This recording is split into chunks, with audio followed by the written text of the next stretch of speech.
कम से कम 1 महीने तक बच्चे की हियरिंग टेस्ट हो जानी चाहिए ताकि पता चले कि बच्चा सुन पा रहा है कि नहीं। अगर बच्चा सुन पाता है तभी बच्चा बोलना सीखेगा। जो पहला बोलने की तरफ बच्चा स्टेप लेता है वो है 2 महीने पे बच्चे को क्विंग, 2 से 3 महीने का बच्चा क्विंग करता है, 3 महीने का बच्चा क्विंग करता है। क्विंग मतलब ऊ आ ऐसे करके बच्चा आवाज़ निकालता है, तो इसको बोलते हैं क्विंग। तो हल्की सी आवाज़ बच्चा निकालता है। और जैसे जैसे बच्चा 6 महीने का होता है तो एक आवाज़ निकालता है, जैसे माँ, बा, डा, ला, गा। तो ये इस तरह की आवाज़ें निकालना शुरू करता है। 9 महीने का बच्चा मामा, डाडा, बाबा या फिर आप कोई अगर वॉइस निकालते हो उसको कॉपी करता है, ठीक है। तो ये मामा, डाडा, बाबा जो बोलता है, मामा मतलब मम्मी को ही नहीं बोल रहा है, बिना समझे वो वर्ड बोलता है।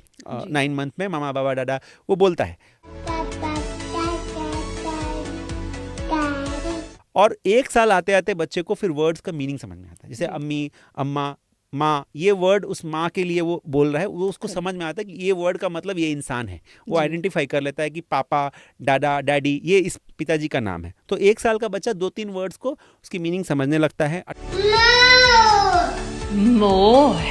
18 महीने का बच्चा जब होगा तो वो कम से कम 10 से 12-20 वर्ड तक भी बोल सकता, 10 वर्ड्स बोल लेता है विथ मीनिंग। उसमें लोगों को जैसे माँ, बाबा, दादा, दीदी ऐसे बोल लेगा। फैन, लाइट, कुत्ता, बिल्ली को कुत्ता बिल्ली ने के भोबो में बोल सकता है। तो इस तरह से 18 महीने का बच्चा 10 वर्ड्स बोलता है।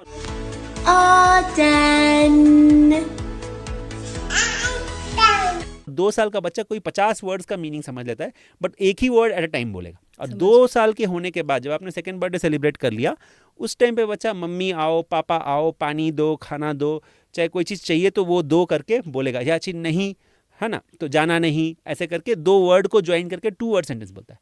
3 साल का बच्चा 3 वर्ड सेंटेंस बोलेगा, मम्मी नहीं जाओ, पापा यहाँ आओ, चाहे मुझे पानी दो, 3 वर्ड का सेंटेंस। 4 इयर्स का बच्चा फिर एक कहानी ऐसा बोलने से लगेगा, उसको अच्छी बोलने की आदत पड़ जाती है। तो इस तरह से स्पीच धीरे धीरे स्टेज वाइज आगे बढ़ती है।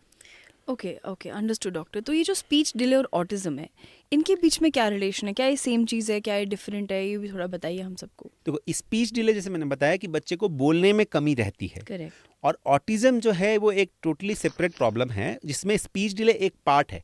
बट ऑटिज्म में स्पीच डिले के अलावा भी दूसरी चीज़ें होती है। एक चीज़ ये होता है कि बच्चा सोशल नहीं होता है, किसी से इंटरेक्ट नहीं करेगा। आप अगर उसकी तरफ देख के बात करोगे तो वो आपकी तरफ नहीं देखेगा।